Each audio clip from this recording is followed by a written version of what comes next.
الرحمن الرحيم الحمد لله رب العالمين والصلاة والسلام على أشرف الأنبياء والمرسلين وعلى كل من دعا بدعوته وسن بسنته واهتدى بهديه إلى يوم الدين رب اشرح لي صدري ويسر لي أمري رب اشرح لي صدري ويسر لي أمري واحلل عقدة من لساني يفقهوا قولي سبحانك لا علم لنا إلا ما علمتنا إنك أنت العليم الحكيم اللهم لا فهم لنا إلا ما فهمتنا إنك أنت الجواد الكريم يا معلم إبراهيم علمنا ويا مفهم سليمان فهمنا اللهم علمنا ما ينفعنا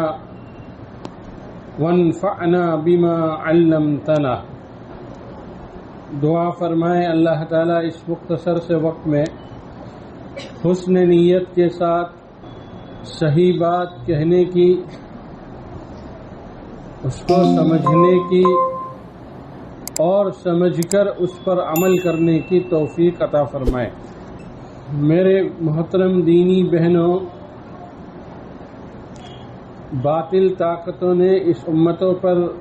بہت خوش اسلوبی کے ساتھ اور بہت ہی چالاکی کے ساتھ اس امت کے اصل سرمائے کو، اس کی اصل پونجی کو، اس کی اصل صفات کو چھین لیا اور اس کے بدلے میں غیر فطری اور نامناسب چیزوں کو اس امت کے اوپر ان کی گھٹیوں میں اس کو سرایت کر دیا. میری محترم دینی بہنیں، سب سے پہلی کوشش باطل نے اس امت مسلمہ پر یہ کی، اس کو آرام پسند بنا دیا، سہولت پسند بنا دیا. چنانچہ آپ دیکھ لیجئے ہمارے گھروں کے اندر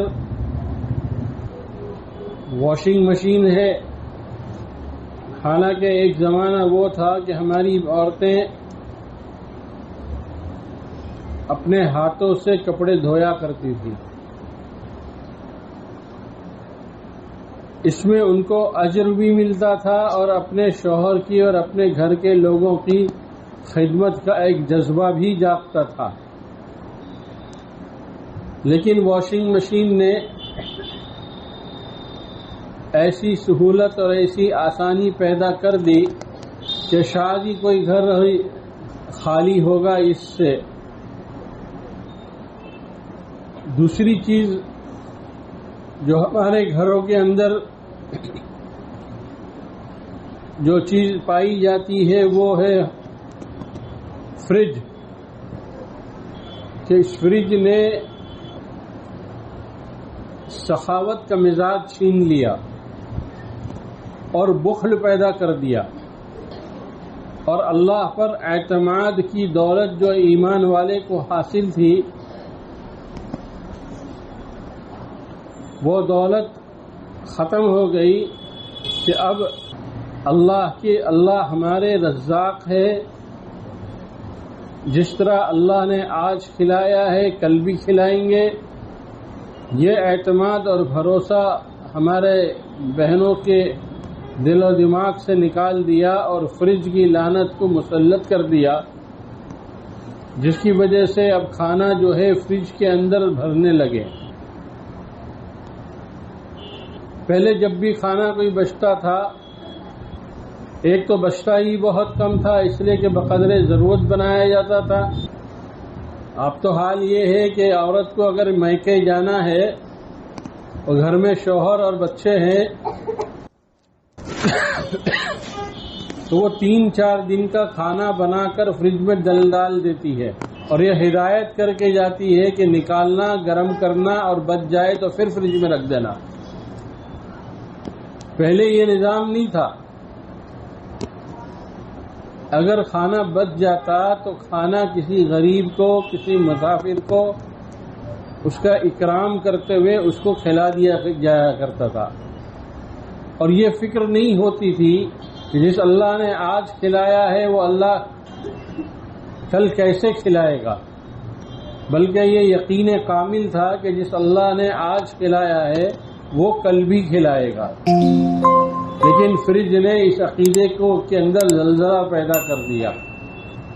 عورت بھی اطمینان سے ہے اور مرد بھی اطمینان سے ہے اور بچے بھی اطمینان سے ہیں کہ اگر امی اگر جاتی بھی ہے تو کوئی حرج نہیں ہے، کھانا رکھا ہوا ہے، ہم اس کو گرم کر کے کھا لیں گے. یہ سہولت پسندی جو ہے باطل نے بڑی چالاکی کے ساتھ ہم کو اس کا عادی بنا دیا. تیسری چیز جو ہمارے گھروں میں پائی جاتی ہے وہ مکسر اور گرائنڈر ہے. سوکھا مسالہ پیسنا ہو یا گیلا مسالہ، مکسر میں ڈال دیا، بٹن دبا دیا، 2 منٹ کے اندر پہ ہو گیا. اور پہلے ایسا نہیں تھا،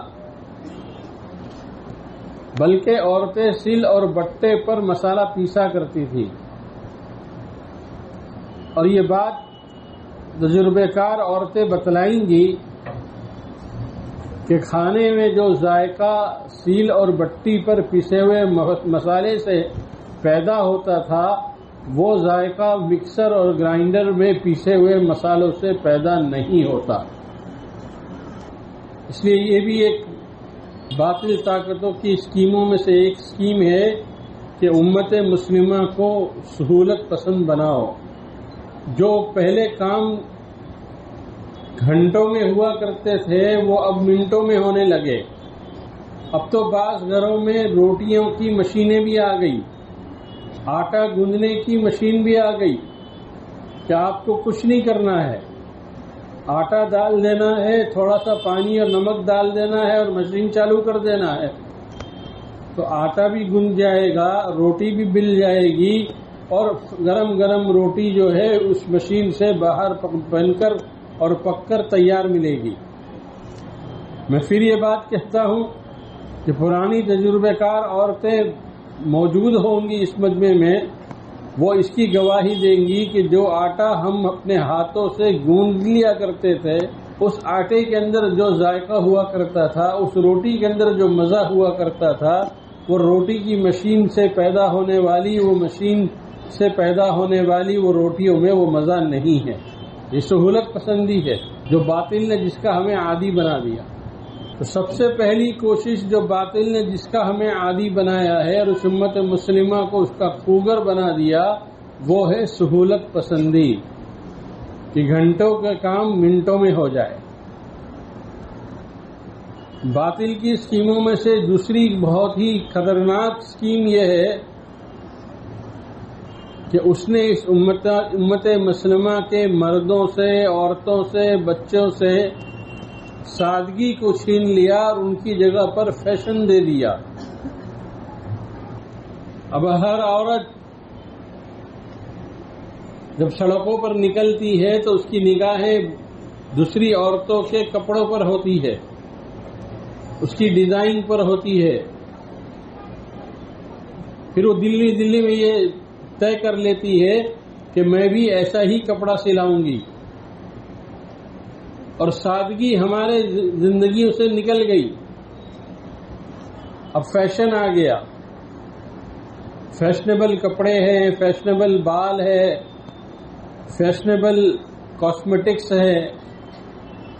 اس لیے مستورات جب کسی شادی بیاہ کی تقریب میں جاتی ہے تو ایسے بن کر سور کر جاتی ہے، اور اس کے بننے اور سورنے کا مقصد صرف اتنا ہوتا ہے کہ لوگ مجھے دیکھ لیں اور مجھ کو دیکھ کر میری تعریف کر لیں اور مجھ سے پوچھے کہ بہن فلاں کپڑا کہاں سلوایا تم نے، اور فلاں کپڑا کون سے مارکیٹ سے لیا، اور یہ بال کس سیلون میں جا کر تم نے کٹوائے ہیں، اور یہ کاسمیٹکس میں تم کیا کیا استعمال کر رہی ہو، لپسٹک کون سی ہے، پاؤڈر کون سا ہے، لوشن کون سا ہے، آنکھوں کے مسکارا کون سا ہے، وغیرہ وغیرہ وغیرہ، اور سادگی نکل گئی۔ پہلے ہمارے گھر میں ماں اور بہنوں کو اور بچیوں کو سلائی اور گدائی کا کام سکھایا جاتا تھا۔ بچیاں گھر کے اندر سل لیا کرتی تھی اور اسی سلے ہوئے کپڑے کو پہنتی تھی اور اپنے بچوں کو بھی پہناتی تھی، لیکن وہ سادہ کپڑے ہوتے تھے، اس میں کوئی ڈیزائن نہیں ہوتی تھی، اس میں کوئی فلیر نہیں ہوتا تھا، اس میں کوئی اوپر چڑھاؤ نہیں ہوتا تھا، پٹ در پٹ نہیں ہوتے تھے، لیکن سادہ ہوتے تھے، اور سادگی میں عورت زیادہ خوبصورت لگتی تھی، اس کی اصل خوبصورت نکھر کر سامنے آتی تھی۔ اور یہ جو خوبصورتی جن عورتوں نے اختیار کی ہے، یہ خوبصورتی جو ہے یہ بناوٹی خوبصورتی ہے، آنکھوں کو دھوکہ دینے والی خوبصورتی ہے، اس لیے کہ یہ خوبصورتی زیادہ دن ٹکاؤ نہیں ہے، پائیدار نہیں ہے، اس لیے کہ فیشن بدلتا رہتا ہے۔ ایک فیشن آیا، اس کے مطابق کپڑے سلا لیے، اب کچھ دن بھی نہیں گزرے تھے کہ دوسرا فیشن آ گیا، تو اب دوسرے فیشن کے کپڑے سلنے ہیں اور اس کو پہننا ہے۔ تو میری محترم دینی بہنیں، دوسری چیز جو باطل نے بڑی خوبصورتی کے ساتھ جس کو ہمیں عادی بنا دیا، وہ ہے فیشن کا، اور اس کے نتیجے میں سادگی ہماری زندگی سے نکل گئی۔ تیسری چیز جو ہمارے گھر کی عورتوں کو، خصوصاً عموماً مردوں کو جس چیز کا عادی بنا دیا باطل نے، وہ ہے موبائل اور انٹرنیٹ کے فتنوں کا، میسیجز کے فتنوں کا، انسٹاگرام اور ٹویٹ کے فتنوں کا۔ حالانکہ ایک زمانہ ایسا بھی گزرا ہے کہ نہ موبائل تھا، نہ واٹس ایپ میسیجز تھے، نہ ٹویٹر تھا، نہ انسٹاگرام تھا، لیکن ایک صوبے سے دوسرے صوبے میں اپنے پیغام کو بھیجنا جو ہے وہ دیر پا تو ہوتا تھا، لیکن عافیت کے ساتھ جو ہے وہ جو ہے میسج بھیجے جا سکتے تھے اور میسج پہنچ بھی جایا کرتے تھے۔ ہم نے اپنے بچپن کے زمانے میں دیکھا ہے جب آفیسز کے اندر اور کارخانوں کے اندر یہ سب موبائل کے فتنے نہیں تھے، تو لوگ اپنے بزنس کی ساری گفتگو جو ہے ٹیلی گرام پر کرتے تھے، یہاں سے ٹائپ کیا اور وہاں پر ان کو مل گیا۔ تو کام اس وقت چلتا تھا، سہولت سے چلتا تھا اور بڑے بڑے فتنوں سے حفاظت کے نتیجے میں چلتا تھا، لیکن اب کام جو ہے فتنوں کے ساتھ چل رہا ہے، حیا اور رقص اور سرور کے ساتھ چل رہا ہے، بے حیائی کے ساتھ چل رہا ہے، اس لیے کہ عورتوں کے پاس آج وقت بہت ہے، تلاوت کا وقت نہیں ہے ہمارے پاس، قرآن سیکھنے کا وقت نہیں ہے ہمارے پاس، بہشتی زیور میں عورتوں کے مسائل سیکھنے کا وقت نہیں ہے ہمارے پاس، کسی اللہ والے کی کتاب پڑھنے کا وقت نہیں ہے ہمارے پاس، لیکن موبائل پر گھنٹوں گزار دینا، واٹس ایپ پر گھنٹوں گزار دینا، موبائل پر انٹرنیٹ کا اور یوٹیوب کا استعمال گھنٹوں کر لینا، اس کے لیے بڑا وقت ہے ہمارے پاس۔ تو یہ موبائل جو ہے کافروں کی اور باطلوں کی ایجاد ہے، صرف اس لیے کہ وہ ہم کو جو ہے وقت کو ضائع کرنے کا عادی بنا دے اور اپنے وقت کو بچا کر استعمال کرنے کی خوبی سے ہم کو جو ہے دور کر دے۔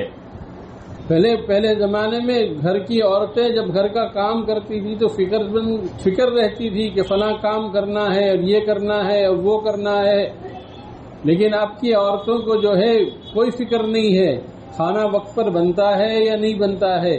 شوہر کو اس کے ذائقے کی چیز ملتی ہے یا نہیں ملتی ہے، بچوں کا پیٹ بھرتا ہے یا نہیں بھرتا ہے، وہ تو جنک فوڈ کے عادی کرا دیا گیا ان کو، کرکرے اور لیز کے عادی کرا دیا ان کو، جس کے نتیجے میں بہت سستا محسوس ہوتا ہے، 20 روپے کا، 10 روپے کا، 5 روپے کا لیز اور کرکرے لینا اور اس کے بعد بچوں کو کہنا کہ اس سے تھوڑا آسرا کر لو جب تک کھانا تیار ہوتا ہے، حالانکہ ہماری بہنیں یہ نہیں جانتی کہ جو وہ جنک فوڈ اپنے بچوں کو دے رہی ہے وہ دراصل اپنے بچوں کو زہر دے رہی ہے۔ تو باطل کی تیسری کوشش یہ ہے کہ ہمارا وقت جو ہے وہ فتنوں کے آلات میں استعمال ہو جائے، اور جو ہے اصل جو پہلے زمانے کی جو چیزیں تھی اس سے جو ہے اس میں وقت برباد نہ کیا جائے، اور یہ نئے زمانے کی چیزوں میں اپنے وقت کو لگایا جائے۔ اس سے انٹرٹینمنٹ ملے گا، اس سے دل جوئی ہوگی، اس سے جو ہے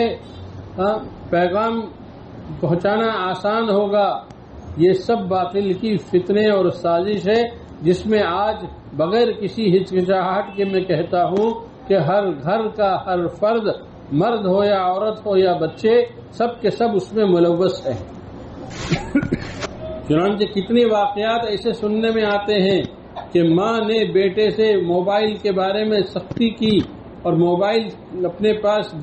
رکھ دینے کا اور جمع کرا دینے کی دھمکی دی، تو اس بیٹے نے اپنی ماں کا ہی قتل کر ڈالا۔ تو اولاد باغی ہو گئی ہے اس موبائل کے استعمال کے نتیجے میں، اور ہم بہت خوشی کے ساتھ اپنے بچوں کو موبائل دیتے ہیں اور مہنگے سے مہنگا دیتے ہیں۔ اور یہ موبائل کی دنیا بھی عجیب اور غریب دنیا ہے، اس کے ماڈل بھی بدلتے رہتے ہیں، اس کی جو ہے اندر کی طاقت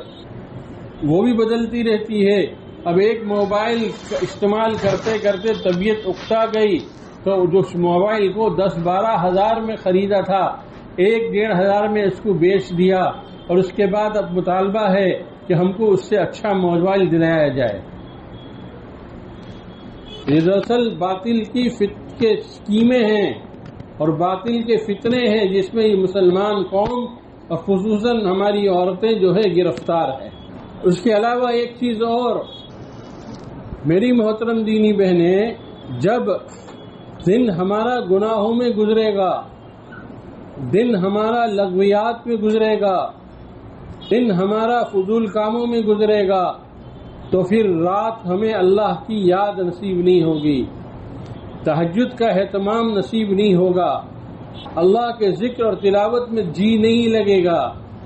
بلکہ ان سب سے طبیعت میں وحشت پیدا ہو جائے گی۔ نانجے دیکھ لیجئے اپنے گھر میں اپنا حال اور اپنے بچوں کا حال، کہ رات بھر 2 بجے تک، 3 بجے تک، 3:30 بجے تک، اور بسا اوقات 4 بجے تک جو ہے موبائل پر رہتے ہیں اور اس کے بعد سوتے ہیں۔ تو جب صبح 6 بجے 6:30 بجے فجر کے لیے اٹھاؤ تو پھر اٹھ نہیں پاتے ہیں، اس لیے کہ رات کو سویا ہی ہے 4 بجے۔ نماز بھی گئی، ذکر بھی گیا، تلاوت بھی گئی، تہجد بھی گئی، سب ختم۔ ورنہ پہلے گھرانوں کے ماحول ایسے تھے کہ بچہ کبھی اپنی ماں کو، کبھی اپنی نانی کو، کبھی اپنی بہن کو، کبھی اپنی دادی کو مصلی پر سجدہ میں سر رکھتے ہوئے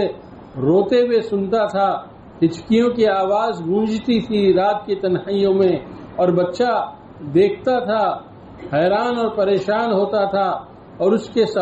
ذہن میں یہ سوال پیدا ہوتا تھا کہ میری ماں کیوں رو رہی ہے، اور میری دادی کیوں رو رہی ہے، اور میری نانی کیوں رو رہی ہے، اور میری بوا کیوں رو رہی ہے، اور میری بہن کیوں رو رہی ہے۔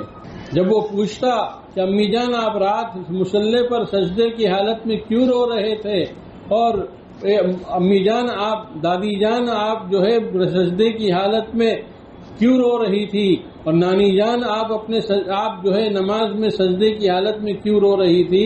تو وہ لوگ یہ کہتے بیٹا تو بہت چھوٹے ہو، تم ابھی سمجھ نہیں سکتے ہو، جب بڑے ہو جاؤ گے تو سمجھو گے۔ لیکن بچہ کہتا نہیں امی جان مجھے بتائیے کیا بات تھی، کیوں آپ روتے تھے؟ تو ماں یہ کہتی تھی اور باپ یہ کہتا تھا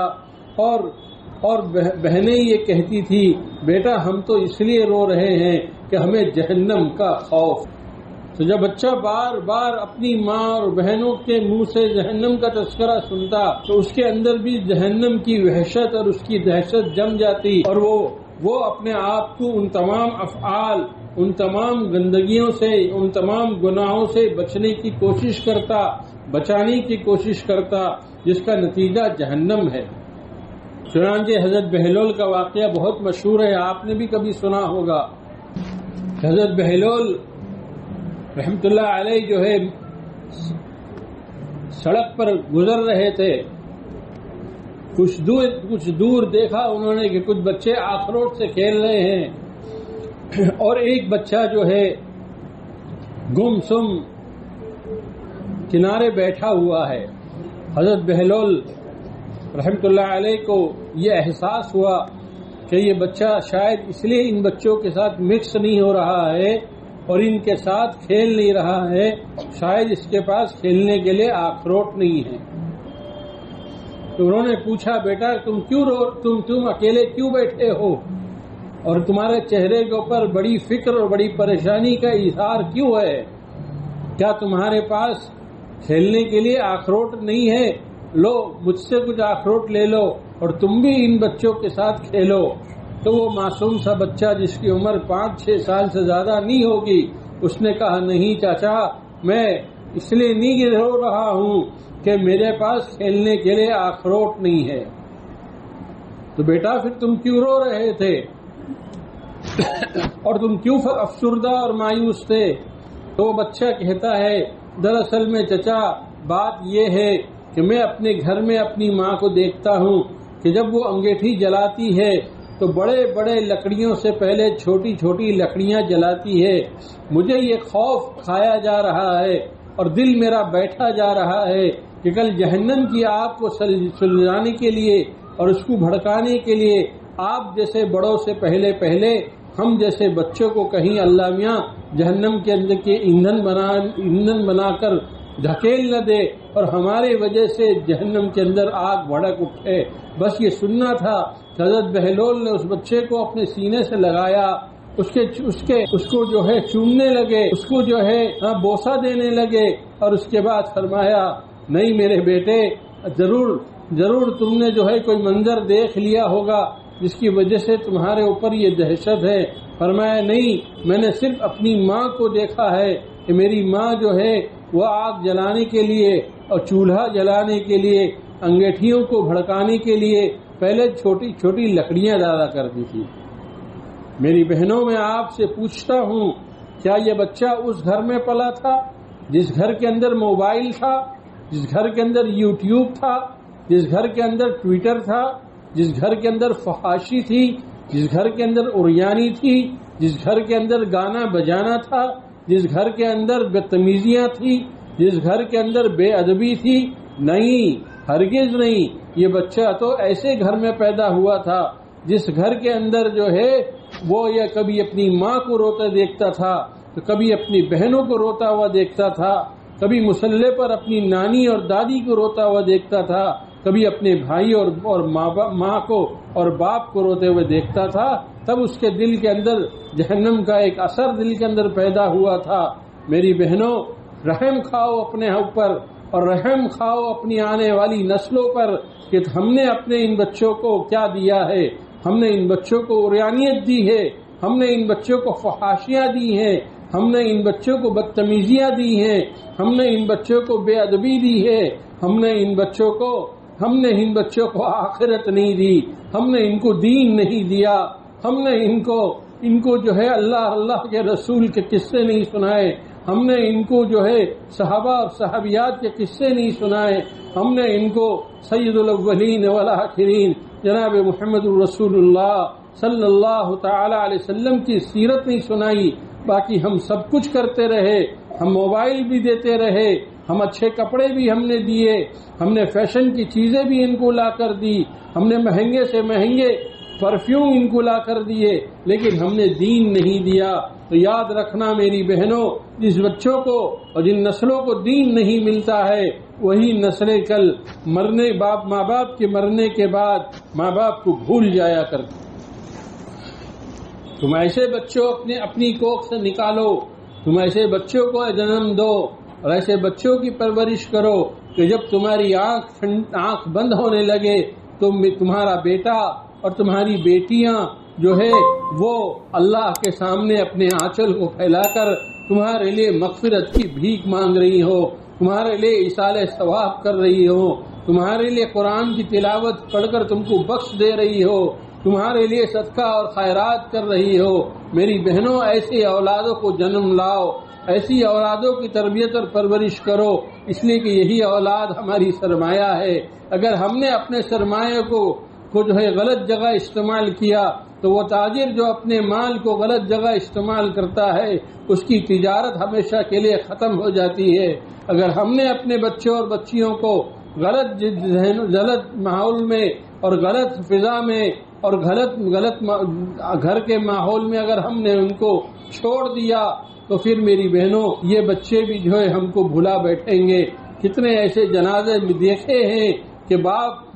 کی چارپائی کا جنازہ تیار ہے، امام صاحب بیٹے سے کہہ رہے ہیں جو بہت دور کھڑا ہوا ہے کہ آؤ تم بھی جنازے کی نماز میں شریک ہو جاؤ، تمہارے ابا کا جنازہ ہے۔ وہ بیٹا کہتا ہے نہیں امام صاحب آپ پڑھا دیجئے، میں وضو سے نہیں ہوں، میں پاک نہیں ہوں، اور مجھے جو ہے جنازے کی نماز کا طریقہ اور اس کی دعا یاد نہیں ہے۔ چلی حدیث میں آتا ہے کہ سب سے بہترین چیز جو ماں باپ اپنے لیے دنیا کے اندر چھوڑ کر جاتے ہیں وہ جو ہے نیک بچے اور نیک بچیاں ہیں۔ خود بھی نیک بنو اور اپنے بچے اور بچیوں کو بھی نیک بناؤ، اپنے آپ کو بھی ذکر کا عادی بناؤ، اپنے بچے اور بچیوں کو بھی کہو کہ جو ہے اللہ کا نام لے، چاہے توتلی زبان ہی میں کیوں نہ لے۔ ایک عجیب واقعہ کتابوں کے اندر پڑھا ہے کہ ایک باپ کا انتقال ہو چکا تھا، جس وقت انتقال ہوا ہے تو اس وقت اس کی بیوی حمل سے تھی۔ کچھ دنوں کے گزرنے جانے کے بعد وہ جو ہے ایک بچے کو اس نے جنا، اور بچہ جب 5 سال کا ہو گیا تو اس ماں نے پڑوس کی مسجد کے امام صاحب سے درخواست کی کہ میرا بیٹا 5 سال کا ہو گیا ہے، آپ اس کو قاعدہ بغدادی شروع کرا دیجئے، اور آپ اس کو جو ہے قاعدہ بغدادی کے بعد قرآن پڑھانا شروع کرا دیجئے۔ امام صاحب نے کہا بہت اچھا بہن، اس کو میرے پاس چھوڑ دو، میں جو ہے اس کا باقاعدہ شروع کراتا ہوں۔ فرمایا کہ جو ہے یہ جب امام صاحب نے بسم اللہ الرحمن الرحیم پڑھا تو اس بچے نے اپنی توتلی زبان میں بسم اللہ الرحمن الرحیم پڑھا۔ اللہ اکبر! اتنا پیار آیا اللہ کو اپنے اس بندے پر، اپنی اس معصوم سے بچے پر کہ جو ہے اللہ کا جو بندہ تھا اور اس ماں باپ کا جو معصوم بچہ تھا اس پر اتنا پیار آیا کہ ہوا یہ کہ اس کے باپ کو جو ہے قبر کے اندر عذاب دیا جا رہا تھا، جب بچے نے بسم اللہ الرحمن الرحیم کہا تو اللہ کی غیرت کو گوارا نہ ہوا کہ جس باپ کا بیٹا، جس باپ کا بچہ مسجد میں بیٹھ کر بسم اللہ الرحمن الرحیم کہہ رہا ہے اور میری رحمان اور رحیم کی دہائی دے رہا ہے اور میرے رحمان اور رحیم ہونے کی گواہی دے رہا ہے، میں اس کے باپ کو جہنم کا عذاب دوں۔ اللہ نے فرمایا جا تیرے بچے کی وجہ سے، تیرے بچے کی بسم اللہ کی وجہ سے، تیرے بچے کے رحمان اور رحیم کی وجہ سے میں نے تیرے جہنم کے عذاب کو بدل دیا اور تجھ کو جنت الفردوس میں تیرا داخلہ کر دیا۔ تو میری محترم دینی بہنیں، سوچئے تھوڑی دیر کے لیے کہ موت تو ہر ایک کو آنی ہے۔ اللہ ہم میں سے ہر ایک کو جب بھی ہمارا وقت آ جائے کامل ایمان پر ہمارا خاتمہ نصیب فرمائے، لیکن ہمیں اپنے بچوں کی فکر کرنی ہوگی۔ یہ زمانہ بہت خطرناک زمانہ ہے۔ اس زمانے کے اندر جو ہے نوجوان نسلوں کو ایک خاص سمت کی طرف لے جایا جا رہا ہے، جس کی وجہ سے بچے جو ہے نافرمان ہو رہے ہیں، جس کی وجہ سے بچے غصے والے ہو رہے ہیں، جس کی وجہ سے بچے بے ادب اور بدتمیز ہو رہے ہیں، جس کی وجہ سے بچے جو ہے فحاشی کے اور عریانیت کے اور گانے اور بجانے کے اور موسیقی کے عادی ہو رہے ہیں۔ اللہ کے واسطے اپنے گھر میں نگرانی کیجئے، اس کا نظام بنائیے کہ اگر بچے کے لیے موبائل ضروری ہے تو صرف تعلیم کے لیے ضروری ہے، اس کے علاوہ اوقات میں تعلیم کے کے علاوہ اوقات میں اس کے لیے موبائل ضروری نہیں ہے. اس موبائل کو اپنے تعلیم کے اوقات کے علاوہ اس کو اپنے پاس رکھ لیجئے اور اس کو کہہ دیجئے کہ بیٹا یہ موبائل ہم نے تم کو تعلیم کے لیے دیا ہے، تمہارے کلاسز اور کے لیے دیا ہے، تمہارے لیسنز کے لیے دیا ہے، ہم نے تم کو بے دین بنانے کے لیے نہیں دیا. اس لیے جب تک تمہارے موبائل کے اوپر کلاسز ہوں گی، تمہارے موبائل کے اوپر تمہارے ٹیچرز کے لیکچرز ہوں گے، تمہارے موبائل پر تمہارا ہوم ورک ہوگا اور تمہاری نوٹس ہوں گی، جب تک تو یہ موبائل تمہارے ہاتھ میں رہے گا. کے بعد پھر یہ موبائل ہمارے قبضے میں ہوگا اور ہم اس وقت دیں گے جب تم کو اس موبائل کی اس کلاسز کے لیے تمہیں پھر دوبارہ ضرورت پڑ جائے. پیار سے کہیے گا، شفقت سے کہیے گا، 2 آنسو بہا کر کہیے گا کہ میرے بیٹے میں تیرے لیے جہنم نہیں پسند کرتی ہوں، میں تیرے لیے جنت پسند کرتی ہوں. میں تیرے لیے میں تجھ کو کامیاب دیکھنا چاہتی ہوں، دنیا میں بھی کامیاب دیکھنا چاہتی ہوں اور آخرت میں بھی کامیاب دیکھنا چاہتی ہوں. میرے بچے تو جو ہے اس موبائل کی لت سے اپنے آپ کو نکال دے، اس موبائل کے فتنے سے اپنے آپ کو بچا لے اور دیکھ تیری زندگی خوشگوار ہو جائے گی. تجھے دین ملے گا، تجھے اللہ کا تعلق ملے گا، تجھے اللہ کے رسول کی محبت ملے گی اور جب تیری شادی ہوگی تو اللہ تعالیٰ بھی تجھ کو ایسی ہی جوڑا عطا فرمائیں گے. المؤمنون للمؤمنات، مومن مردوں کے لیے مومن عورتوں کے جوڑے تیار ہیں. اللہ تعالیٰ جو بات میں نے صحیح کہی ہو عمل کی توفیق عطا فرمائے، جو بات غلط ہو اللہ اس کو معاف فرمائے. وآخر دعوانا ان الحمد للہ رب العالمین.